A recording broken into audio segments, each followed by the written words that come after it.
Quelle aide pour les pays en voie de développement? Une aide trop souvent détournée. Les droits dits de solidarité non respectés en Afrique, c'est le titre de la plaidoirie de Maître Mbaye Dieng. Avocat au barreau de Dakar, au Sénégal, Maître Mbaye Dieng est également membre fondateur du comité d'initiative pour le fédéralisme en Afrique noire. Maître Mbaye Dieng.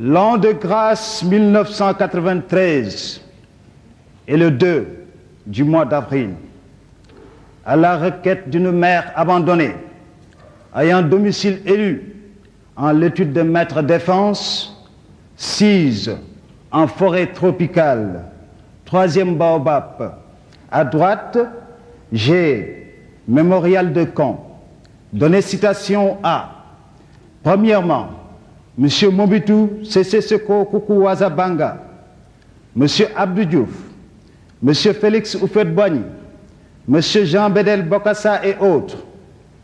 Deuxièmement, la conscience internationale d'avoir à comparaître et se trouver par devant le jury comme suit pour, attendu que courant 1960, en tout cas depuis temps non prescrit, la communauté internationale leur a remis des milliards destinés à leur mère et au titre de la solidarité, qu'il est constant que ces sommes ne sont jamais parvenues à la destinataire, que pire, pour mieux détourner les dites sommes, les requis ont semé désignation et ignorance dans la demeure maternelle, que c'est au vu et au su de la communauté internationale que c'est là une mauvaise solidarité, qu'il échera de dire qu'une mauvaise solidarité n'est pas une solidarité.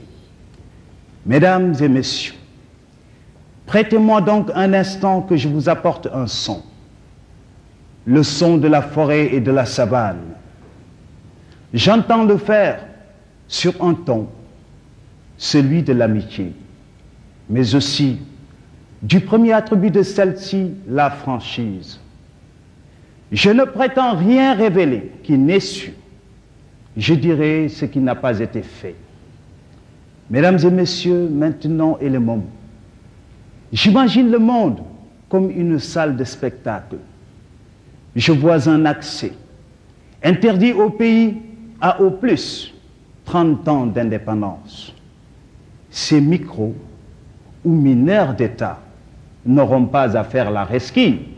La raison est que la recette leur est destinée. Revendiquant leur minorité, ils l'entretiennent en bon père de famille. Oui, messieurs, la minorité confère bien des droits. Celui incapable d'être assisté dans tous les actes de la vie interne et internationale.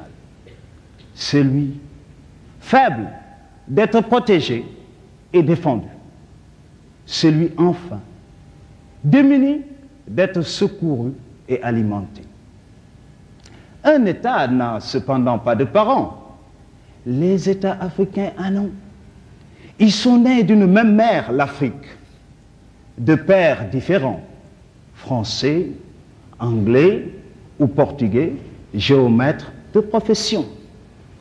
Si l'État ou son régime est cet enfant de plus de 30 ans reconnu, maintenu et d'aucuns diront imposé, l'Afrique des peuples est cette mère violentée, abusée, puis abandonnée. Debout, dans ce domaine paternel, j'ai l'honneur de la défendre contre les performances de mangeoires d'une Afrique officielle. Le 4 décembre 1986, messieurs, l'humanité à travers les nations à l'unisson proclamer un droit. La charité mondiale n'est plus ce devoir encombrant dont l'itinéraire est géographiquement le même, point désormais de charité, mais une solidarité, un droit. Ceux qui, les premiers, ont trouvé le Nord et depuis ils sont restés, devront souvent se retourner vers le Sud, à défaut d'y retourner du pain en main. Le Sud du départ reste quant à lui fidèle à sa vocation. Dans bien des cas, tout y est resté intact, esprit comme matière. Axel Kabou dira qu'il refuse le développement. Sous le numéro 41-128 d'un autre rôle, se trouve inscrite l'affaire qui nous préoccupe. Peu importe s'il s'est agi d'un acte issu d'une assemblée, qu'on l'appelle résolution. Pour l'avocat que je suis, c'est une affaire. C'est même l'affaire dont dépend la survie de mon client de continent. Avocat, je n'évoquerai ici aucun code que celui de la dignité pour ne m'arrêter qu'à l'article de l'effort. Vous non plus, mesdames et messieurs, n'êtes pas un tribunal. Aussi, n'escompterai-je aucune décision. J'aurais mieux obtenu avec simplement votre attention. Mesdames et messieurs, il était une fois un continent. Son nom est chargé d'histoire. Ses enfants vêtus de noir, sa destinée, un espoir. Ne vous étonnez guère que l'on puisse vivre de vœux. On n'en meurt guère, puisqu'ainsi l'Afrique se veut. Elle ne se nourrit que très peu, s'autosuffire, elle ne peut. Là-dessus s'élève ma voix, interrompant celle du poète. Oui, l'Afrique dans sa globalité a choisi le mode singulier, une singularité faite d'appels multiformes au secours. Point de départ du genre humain, elle se vautre dans l'éternel présent du départ. Tout y tient à tout. Tout y ressemble à tout. Tout n'y est que passé ou présent. L'avenir, ce mot-là, il reste un mot. Aucune science ne le prépare. Aucune économie ne l'entretient. Nulle politique ne le conçoit. Mesdames et messieurs, là-dessus, vous me voyez indigné. Avocats que nous sommes, notre mission est avant tout celle de défendre. Messieurs, voyez-vous dans un continent qui a vu le jour à l'aube du temps, on n'y fabrique point, on y consomme. Le Nord, quant à lui, n'est plus un simple point cardinal. Il est aussi 80% de la production mondiale, par seulement 20% de la population globale. Le globe, dit-on, est un village et l'Afrique est le chemin du village. Cette situation, ma cliente le doit à un complot.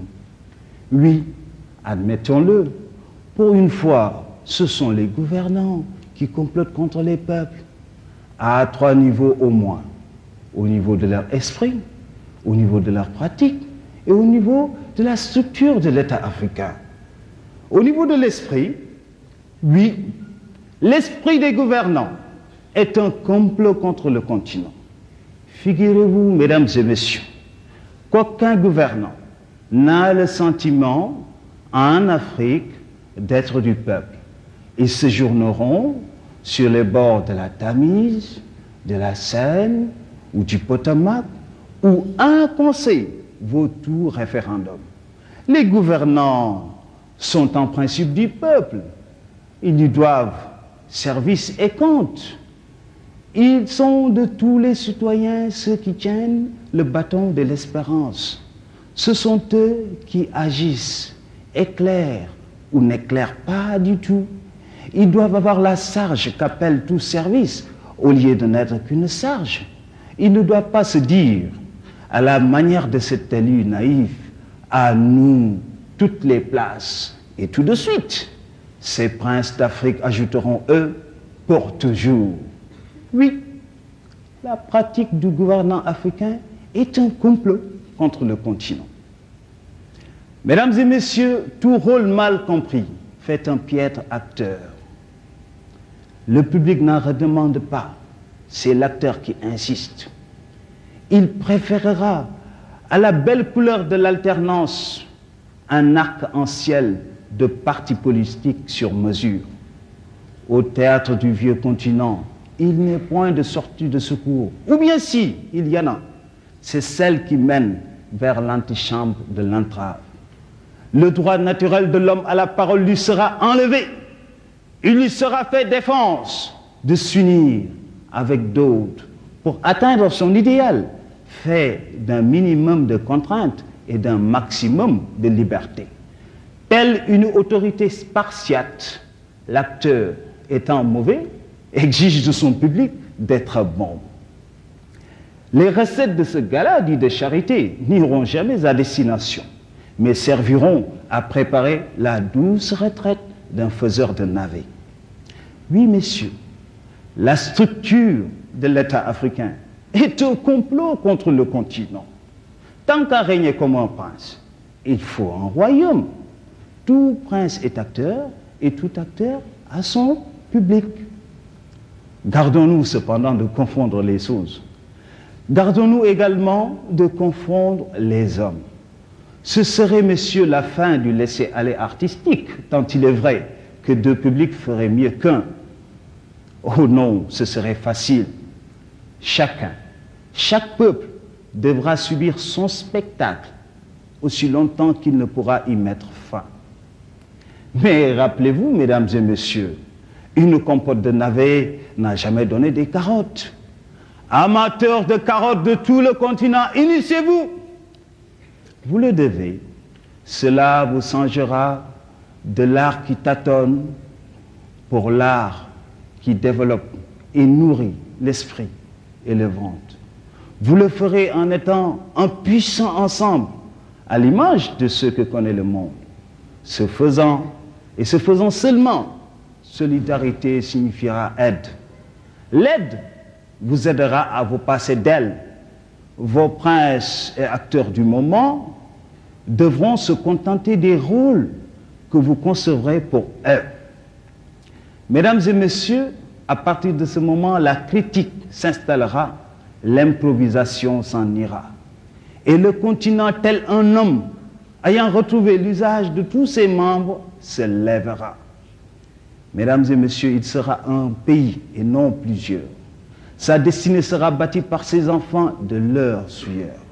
Son travail d'abord, l'aide des autres et jamais plus dehors. Aide-toi, sois une et le Nord t'aidera. L'unité et dans l'ensemble, la joie sera.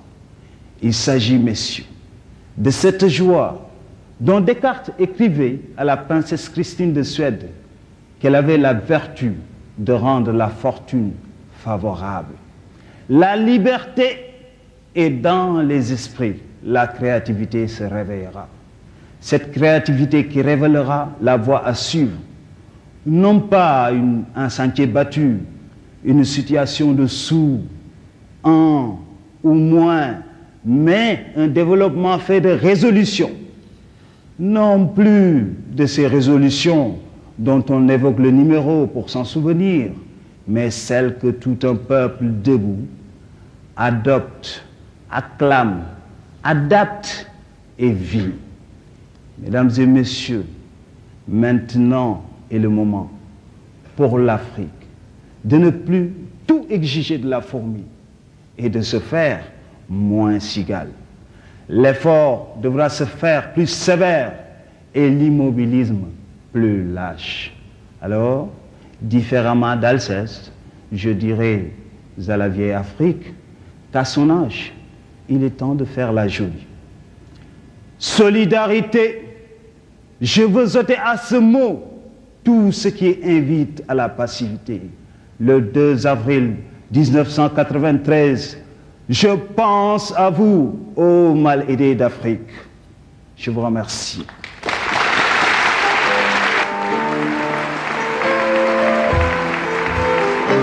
Maître Mbaye Dieng.